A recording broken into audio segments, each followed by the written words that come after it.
So what exactly is a budget and how can we use it in our savings plan? Okay, great question.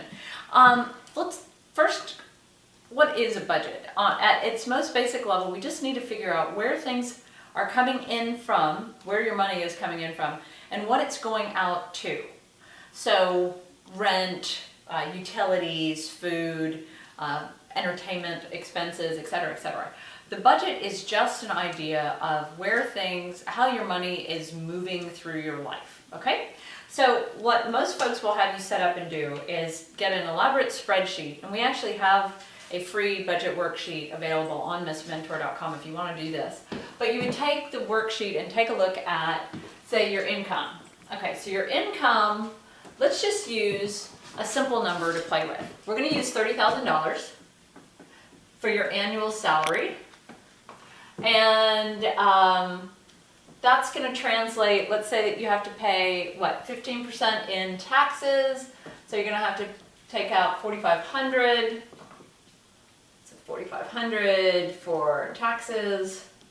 I should have done this ahead of time. What is that going to be? That is going to be $25,500?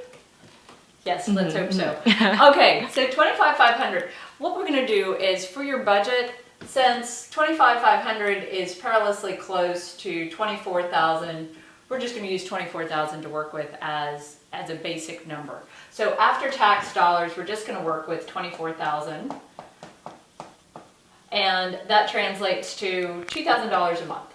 Okay? Make sense?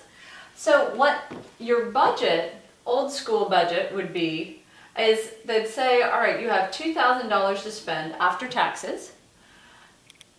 How much are you spending for rent, utilities,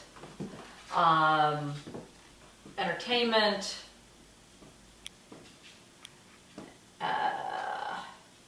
entertainment would be things like going to dinner, clothing. Oops, spelling is not my cup of tea here. Okay, clothing. And then anything else you might have, like travel. Let's say that you go visit your family over the holidays, things like that.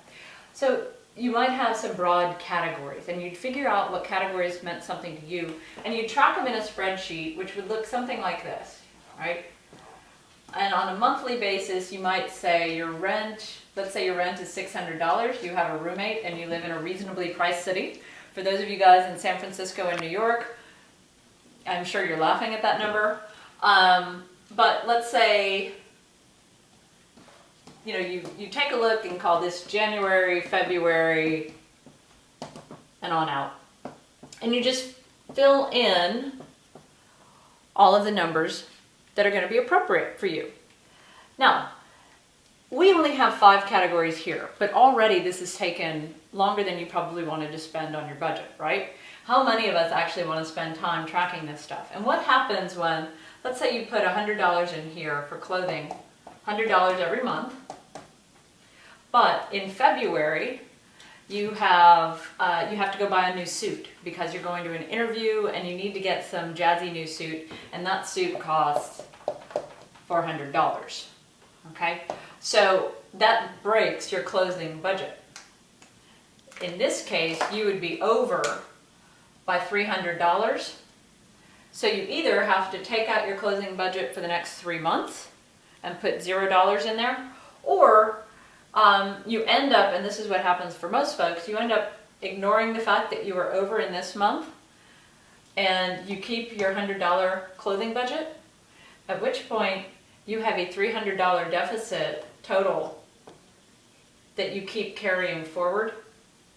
And it just gets pretty messy. And this is how people end up, even folks who have a budget, can end up with a fair amount of credit card debt because you bought that suit with a credit card and then you kind of forgot about it a month later when it came time to buy more socks and buy a pair of shoes, etc., etc.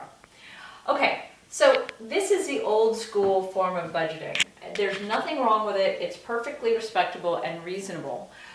It is, however, very involved. What happens here is you need to actually keep track, you need to project in advance what you're going to have available to spend, and then you need to keep track of your expenses, which means if your rent went up, or let's say you have, say you have $125 set aside for utilities in January, but your actual bill ends up being $157 in January and then $117 in February, right? You want to actually keep track of real numbers in your budget when you're reviewing it later to see how you do so that you can avoid having these overages. Instead of doing all of this, what if I told you that there's a way to do this and it wouldn't take you but 15 minutes to do? You could set it up and it could run on autopilot all year long. Would that be okay? Okay, I'm getting some nods. Good, good. I agree. I think that's a much better way to go, and it actually ends up being much more responsible long term. This is messy and you're not likely to ever do it. You might do it for a month or two if you're really stubborn, and good for you if you are, but truthfully, not gonna happen. None of us are gonna do this. Until you're running a corporate entity, you're not gonna do this.